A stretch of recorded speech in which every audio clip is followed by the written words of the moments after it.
सोलापूर महानगरपालिकेच्या निवडणुकीच्या प्रत्यक्ष कामकाजाला आजपासून खऱ्या अर्थाने सुरुवात होते। आज नामनिर्देशन पत्र विक्रीसाठी प्रशासनाकडून ते खुले करण्यात आलेले आहे आणि ह्याच्यामध्ये विशेष काय की अ ब क ड आणि किंवा SC OBC आणि ओपन अशा साठी जे काही रंग पाहिजे ते बॅलेट पेपरवर किंवा इतर ठिकाणी दिसतील, पण आपल्याला ह्या नामनिर्देशन पत्रावर मात्र असल्या कुठल्याही पद्धतीचे फरक कलरमध्ये दिसणार नाहीत। शिवाय ह्या नामनिर्देशन पत्रामध्ये ज्या काही पेजेस आहेत त्या पेजेसची संख्या देखील बऱ्यापैकी आहे आणि सहज उपलब्ध होतील आणि भरता येईल अशा पद्धतीचे आहे।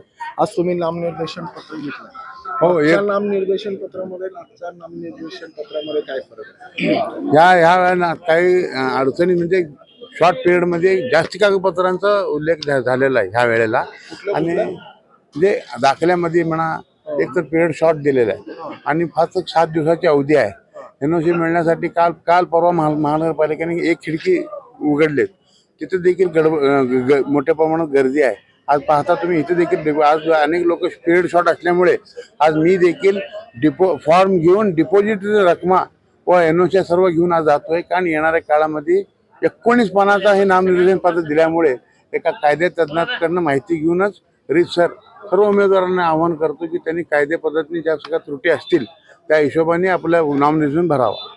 नक्कीच कायदे तज्ञाची माहिती घेतली पाहिजे आणि ते कायदे तज्ञ म्हणून शंकरराव पाटील हे आपल्या सोबत आहेत। कशा पद्धतीचा फॉर्म आहे पूर्वीच्या आताच्या फॉर्म मध्ये काय या फॉर्म हा रिप्रेझेंटेटिव्ह पीपल्स ऍक्टच्या तरतुदीप्रमाणेच आहे, फक्त या वेळेला काय केलं ही पुस्तिका तयार करण्यात आलेली आहे आणि ज्या तरतुदी आहेत कायद्यानं ग्राह्य धरलेला 21 वर्ष पूर्ण असावीत, तो सोलापूर शहरातला नागरिक म्हणजे मतदार असावा, याच तरतुदी आहेत। शौचालयाचा दाखला तोच आहे। विशेष करून जे आपल्याला ॲफिडेव्हिट शपथपत्र प्रॉपर्टीच्या बाबतीत रिप्रेझेंटेशन ऑफ पीपल्स ॲक्टमध्ये जी तरतूद दिलेली आहे की बाबा त्या प्रॉपर्टीचं वर्णन वगैरे त्याचं डिटेलमध्ये दिलं पाहिजे, त्या पद्धतीनं त्या प्रॉपर्टीचं वर्णनाच्या बाबतीत शपथपत्र आहे। उमेदवारी अर्ज असणार आहे।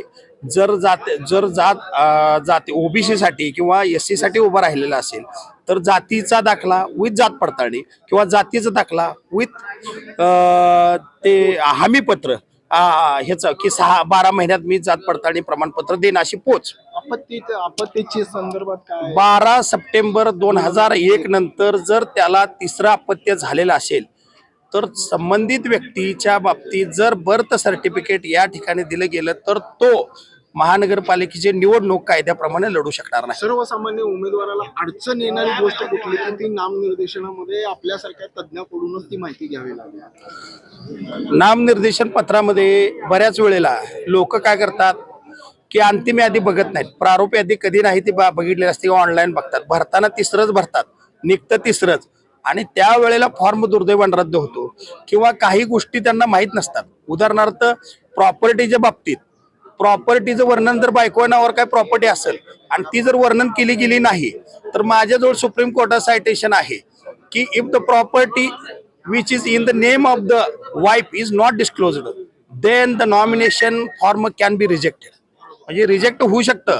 बायको नावावर असलेली मालमत्ता नवऱ्यानं जर वर्णन त्याच्यामध्ये घेतलं नाही तर त्याचा नामनिर्देशन पत्र शपथपत्रामध्ये डिस्क्लोजर नसल्यामुळे रद्द होऊ शकतो, अशी कायद्यामध्ये स्पष्टपणे तरतुदी आहेत। मोठ्या उमेदवाराला काय सल्ला द्याल? नवीन उमेदवारांनी फॉर्म भरताना दक्षता, किमान आपण नगरसेवक पदासाठी लढत असताना आपल्याला किमान फॉर्म तर नीट भरता येतो एवढी काळजी घेणं, एवढंच नगरसेवकसाठी काळजी त्यांनी घ्यावी। नक्कीच एखाद्या उमेदवाराला नामनिर्देशन पत्र भरता यावी इतकी पात्रता किंवा इतका सजगता नगरसेवकामध्ये असावी अशी माफक अपेक्षा कायदे तज्ञांनी व्यक्त केली आहे। आपल्यासोबत पत्रकार आहेत किरण बनसोडे सर, यंदाच्या वेळेस महानगरपालिका प्रशासनाकडून जे काही निवडणूक यंत्रणा राबवली जाते ती कशा पद्धती मागील एक 5-10 वर्षापूर्वी होती आणि आता मध्ये काय फरक आहे? आता सोलापूर महापालिकेची सार्वत्रिक निवडणूक आता धामधूम सुरू झालेली आहे। आज अर्ज देणे आणि स्वीकृतीचा पहिला दिवस आहे। नॉर्थ कोर्ट प्रशाला येथे मोठ्या प्रमाणात इच्छुक उमेदवारांची अर्ज घेण्यासाठी गर्दी झालेली आहे आणि लोकशाहीचा हा उत्सव मानला जातो स्थानिक स्वराज्य संस्था किंवा महापालिकेची निवडणूक हा लोकशाहीचा एक उत्सव मानला जातो आणि या अनुषंगानं आज पहिला दिवस आहे अर्ज देणे आणि स्वीकृतीचा. 30 डिसेंबरपर्यंत अर्ज देणे आणि स्वीकृतीची मुदत आहे. त्यानंतर 31 डिसेंबरला छाननी होणार आहे. त्याच्यानंतर 2 जानेवारीपर्यंत अर्ज मागे घेण्याची मुदत आणि 3 जानेवारीला चिन्ह वाटप आणि 15 जानेवारीला या निवडणुकीसाठी मतदान होणार आहे. 16 जानेवारी रोजी या निवडणुकीचा निकाल लागणार आहे. एकूणच 16 तारखेला जेव्हा तो निकाल लागणार आहे तो स्टोअर करण्याचा ईव्हीएम किंवा त्याच्यावर अंतिम निकाल मतमोजणी ह्या जो काही प्रक्रिया आहे ही प्रक्रिया राबवण्यासाठी प्रशासनाकडून 60 ठिकाण निश्चित करण्याचे प्रयत्न चालू आहे. म्हणजे ते सोयीस्कर होईल. निश्चितच नाही. आतापर्यंत कुठलीही लोकसभा निवडणूक असेल, विधानसभा निवडणूक असेल आणि महापालिकेचा जर निवडणुकीचा इतिहास पाहिला तर पूर्वी रामवाडी गोदामामध्ये या मतमोजणी होत होत्या.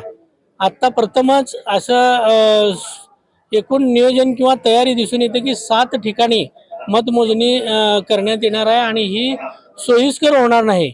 एकूणच राजकीय पक्षाचे प्रतिनिधी असतील, माध्यम असतील आणि प्रशासन यांच्यावर मोठा ताण यामुळे येणार आहे. निवडणूक म्हणलं की संवेदनशील स्थिती येते आणि त्याचबरोबर जे मतदान यंत्र आहे त्याची सुरक्षितता आणि एकूणच आरोप प्रत्यारोप होण्याची दाट शक्यता आहे. नक्कीच सर. राजकीय पक्षाचे प्रतिनिधित्व करणाऱ्यांना देखील विचारू की 60 ठिकाणी मतमोजणीची यंत्रणा राबवण्याचा विचार आहे. ते सोयीस्कर होईल. निश्चित प्रशासनावर ताण पडेल. उमेदवारांना त्यांना काही लोकांना म्हणजे रामवाडी म्हणजे एक पूर्ण टेल एंड भागात आहे. पण काही लोक मल्लिकार्जुन नगर पासून ते शेळगी पासून ते लोकांना तिथे येणं जाणं आजपर्यंत आपण पारंपरिक पद्धतीने आपण येत होतो. त्यापूर्वी देखील 2004 वगैरे आपलं पॉलिटेक्निकल कॉलेज घेतले होते. तर नंतर त्याच्यानंतर प्रशासकीय जर यंत्रणा संची सज्ज हो सज्ज आणि सुबक जर असेल 7 ठिकाणी तर निश्चितच त्या लोकांना त्या विभागवाही लोकांना सोयीचं होईल. पण प्रशासनावर तो ताण पडणार आहे. कशा अर्थी ताण पडेल. बघा यंत्रणामध्ये ज्या निवडणूक यंत्रणामध्ये ज्या पद्धतीने ज्या आज आपण पाहता फॉर्म भरण्यापासून त्या पूर्ण यंत्रणामध्ये आज शॉर्ट पिरियडमध्ये जास्तीत जास्त मनुष्यबळ देण्याचा प्रयत्न उमेदवाराला बी तीच अडचण आहे, प्रशासनाला बी तीच अडचण आहे. आता ही जवळपास 5 दिवसाचा अवधी आहे. इच्छुकांना हे 5 दिवस पुरेसे आहेत का.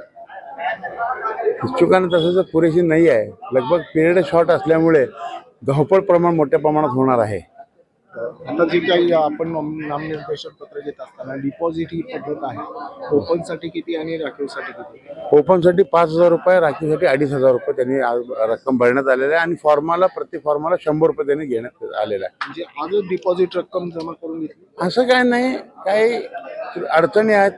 11th आवरला पळापळी होण्यापेक्षा आता आपण पाहता डिपॉझिटला एवढी मोठी रांग आहे.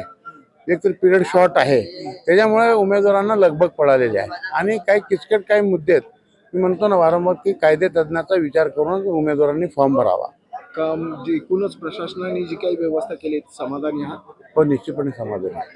नक्कीच आहे. सोलापूर महानगरपालिकेच्या ह्या एकूण प्रक्रियेवर आता प्रशासनाकडूनची योग्य पद्धतीने जी खबरदारी घेतली. आणखी काही सुधारणा होतील. 5 दिवसाचा अवधी आहे आणि मागे घेण्याचे तारखेत देखील जवळपास त्याच दरम्यान आहे पुढच्या महिन्यातल्या.